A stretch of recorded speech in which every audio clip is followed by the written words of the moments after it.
اعوذ باللہ من الشیطان الرجیم بسم اللہ الرحمن الرحیم۔ شروع اللہ کا نام لے کر جو بڑا مہربان نہایت رحم والا ہے۔ سب تعریف اللہ ہی کو ہے جس نے اپنے بندے محمد صلی اللہ علیہ وسلم پر یہ کتاب نازل کی اور اس میں کس طرح کی کجی اور پیچیدگی نہ رکھی بلکہ سیدھی اور سلیس اتاری تاکہ لوگوں کو عذاب سخت سے جو اس کی طرف سے آنے والا ہے ڈرائے اور مومنوں کو جو نیک عمل کرتے ہیں خوشخبری سنائے کہ ان کے لیے ان کے کاموں کا نیک بدلہ یعنی بہشت ہے جس میں وہ ابد رہیں گے، اور ان لوگوں کو بھی ڈرائے جو کہتے ہیں کہ اللہ نے کسی کو بیٹا بنا لیا ہے۔ ان کو اس بات کا کچھ بھی علم نہیں اور نہ ہی ان کے باپ دادا کو ہی تھا۔ یہ بڑی سخت بات ہے جو ان کے منہ سے نکلتی ہے، اور کچھ شک نہیں کہ یہ جو کچھ کہتے ہیں محض جھوٹ ہے۔ اے پیغمبر، اگر یہ اس کلام پر ایمان نہ لائیں تو شاید تم ان کے پیچھے رنج کر کر کے اپنے تئیں ہلاک کر دو گے۔ جو چیز زمین پر ہے ہم نے اس کو زمین کے لیے آرائش بنایا ہے تاکہ لوگوں کی آزمائش کریں کہ ان میں کون اچھے عمل کرنے والا ہے، اور جو چیز زمین پر ہے ہم اس کو نابود کر کے بنجر میدان کر دیں گے۔ کیا تم خیال کرتے ہو کہ غار اور لوح والے ہماری نشانیوں میں سے عجیب تھے؟ جب وہ جوان غار میں جا رہے تو کہنے لگے کہ اے ہمارے پروردگار، ہم پر اپنے ہاں سے رحمت نازل فرما اور ہمارے کام میں درستی کے سامان مہیا کر۔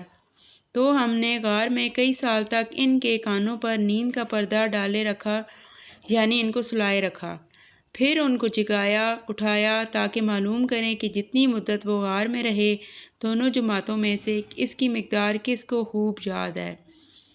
ہم ان کے حالات تم سے صحیح صحیح بیان کرتے ہیں۔ وہ کئی جوان تھے جو اپنے پروردگار پر ایمان لائے تھے، اور ہم نے ان کو اور زیادہ ہدایت دی تھی اور ان کے دلوں کو مربوط یعنی مضبوط کر دیا۔ جب وہ اٹھ کھڑے ہوئے تو کہنے لگے کہ ہمارا پروردگار آسمانوں اور زمین کا مالک ہے، ہم اس کے سوا کسی کو معبود سمجھ کر نہ پکاریں گے۔ اگر ایسا کیا تو اس وقت ہم نے بعید از عقل بات کہی۔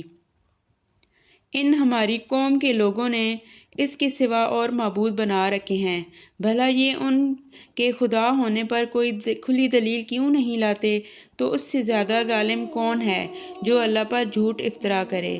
اور جب تم نے ان مشرکوں سے اور جن کی یہ اللہ کے سوا عبادت کرتے ہیں ان سے کنارہ کر لیا تو غار میں چل رہو، تمہارا پروردگار تمہارے لیے اپنی رحمت وسیع کر دے گا اور تمہارے کاموں میں آسانی کے سامان مہیا کرے گا۔ اور جب سورج نکلے تو تم دیکھو کہ دھوپ ان کے غار سے داہنی طرف سمٹ جائے، اور جب غروب ہو تو ان سے بائیں طرف کترا جائے، اور وہ اس کے میدان میں تھے۔ یہ اللہ کی نشانیوں میں سے ہیں۔ جن کو اللہ ہدایت دے وہ ہدایت یاب ہے، اور جس کو گمراہ کرے تو تم اس کے لیے کوئی دوست راہ بتانے والا نہ پاؤ گے۔ اور تم ان کو خیال کرو کہ جاگ رہے ہیں حالانکہ وہ سوتے ہیں، اور ہم ان کو دائیں اور بائیں کروٹ بدلاتے تھے، اور ان کا کتا چوکھٹ پر دونوں ہاتھ پھیلائے ہوئے تھا۔ اگر تم ان کو جھانک کر دیکھتے تو پیٹ پھیر کر بھاگ جاتے اور ان سے دہشت میں آ جاتے۔ اور اسی طرح ہم نے ان کو اٹھایا تاکہ آپس میں ایک دوسرے سے دریافت کریں۔ ایک کہنے والے نے کہا کہ تم یہاں کتنی مدت رہے؟ انہوں نے کہا کہ ایک دن یا اس سے بھی کم۔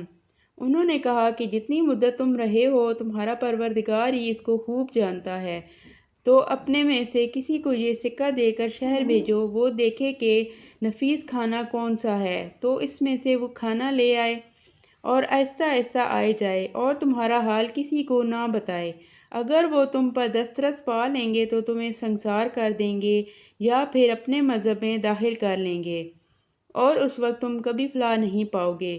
اور اسی طرح ہم نے ان لوگوں کو ان کے حال سے خبردار کر دیا تاکہ وہ جانیں کہ اللہ کا وعدہ سچا ہے، اور یہ کہ قیامت جس کا وعدہ کیا جاتا ہے اس میں کچھ شک نہیں۔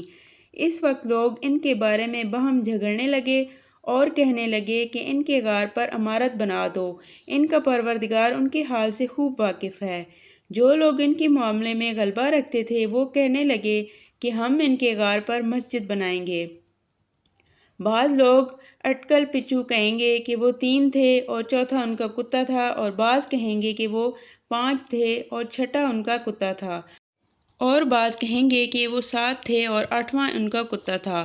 کہہ دو کہ میرا پروردگار ہی ان کے شمار سے خوب واقف ہے، ان کو جانتے بھی ہیں تو تھوڑے ہی لوگ جانتے ہیں۔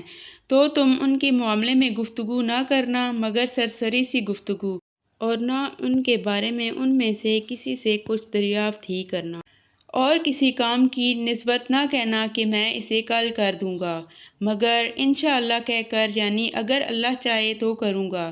اور جب اللہ کا نام لینا بھول جاؤ تو یاد آنے پر لے لو، اور کہہ دو کہ امید ہے کہ میرا پروردگار مجھے اس سے بھی زیادہ ہدایت کی باتیں بتائے۔ اور اصحاب کہف اپنے غار میں 9 اوپر 300 سال رہے۔